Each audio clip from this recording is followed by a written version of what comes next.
pun. Selamat siang, Bu. Selamat siang, Bunda.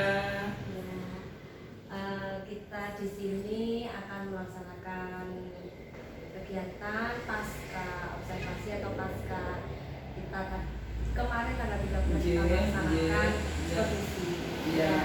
Di sini ada beberapa yang ingin saya sampaikan dan ingin saya cari informasi dari panjenengan. Yang pertama, Bu Nuci, apa yang menjadi indikator ketercapaian tujuan pembelajaran yang telah panjenengan laksanakan pada kegiatan belajar mengajar kemarin?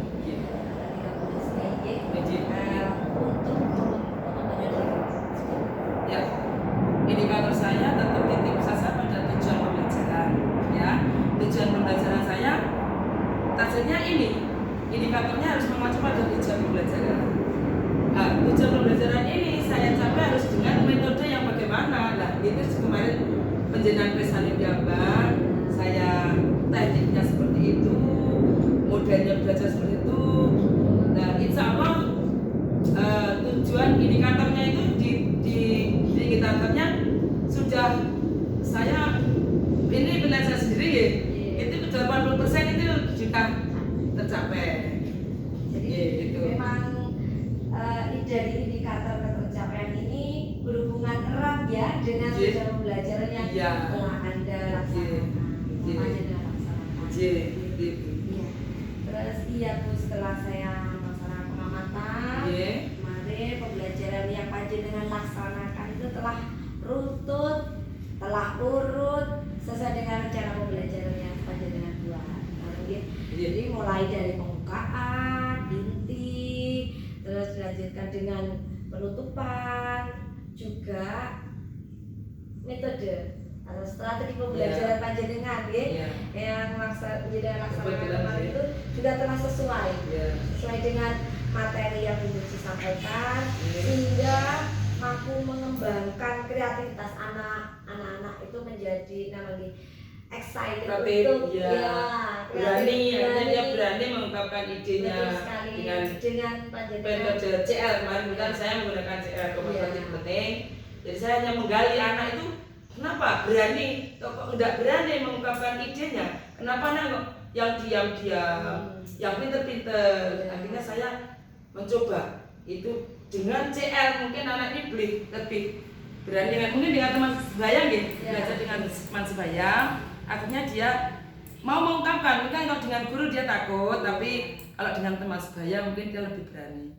Nanti kemarin anak-anak ada yang bisa presentasi, ada yang menanggapi dari kelompok lain. Karena dengan belajar kelompok itu tadi bisa otomatis ada tutor teman sebaya. Teman sebaya. Dan itu juga akan memperdalam kemampuan anak dalam memahami materi ya Bu. Iya. Mungkin dengan belajar kelompok dia bisa tahu artinya teman yang lain menunjukkan ini loh barang yang seperti ini loh, barang yang ciri-cirinya seperti ini loh. Bangun ruang kemarin. Iya, kita bangun ruang. Kebetulan baru balok dan kubus. Nanti mungkin pertemuan lain baru kita tambah rucut dan bangun yang lainnya. Luar biasa. Dan kemarin penilaian yang saya lakukan ya sesuai dengan dan selaras dengan pembelajaran yang telah Bu Nuci laksanakan. Dan sebelum kita akhiri kegiatan kita pasca observasi ini, mungkin ada sesuatu yang ingin Bu Nuci sampaikan tentang pengembangan diri, yang mungkin harapan pengembangan diri untuk pengembangan panjenengan. Harapan saya mungkin dengan model yang saya gunakan ini, nanti saya bisa menggunakan model-model pembelajaran yang lain untuk menggali anak ini. Masing-masing anak punya bakat sendiri-sendiri, punya kemampuan sendiri-sendiri. Mungkin lewat ini belum bisa, dia bisa dikembangkan dengan metode yang lain. Harapan saya tujuan pembelajaran anak-anak ya paling tidak kita 90% bisa tercapai.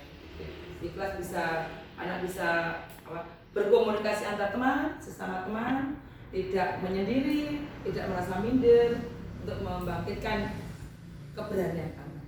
Betul sekali. Dan terima kasih Bu Nuci. memuji, tapi ini adalah mungkin manfaat ya, kita melaksanakan kegiatan seperti itu. Ya, untuk saya sendiri juga supaya belajar. Caranya bagaimana supaya anak itu bisa belajar dengan baik, dengan enak. Trik apa, strategi apa yang harus saya lakukan? Dengan trik ini ternyata anak bisa begini. Nanti mungkin ada metode yang lain atau trik yang lain anak bisa begini. Itu mungkin itu. Luar biasa sekali. Dan saya juga masih bangga punya. Terima kasih. Terima kasih Bu Muji. Sami-sami. Harapan kita semua semoga dijabah. Amin. Terima kasih atas bimbingannya. Sama-sama. Bunda. Terima kasih.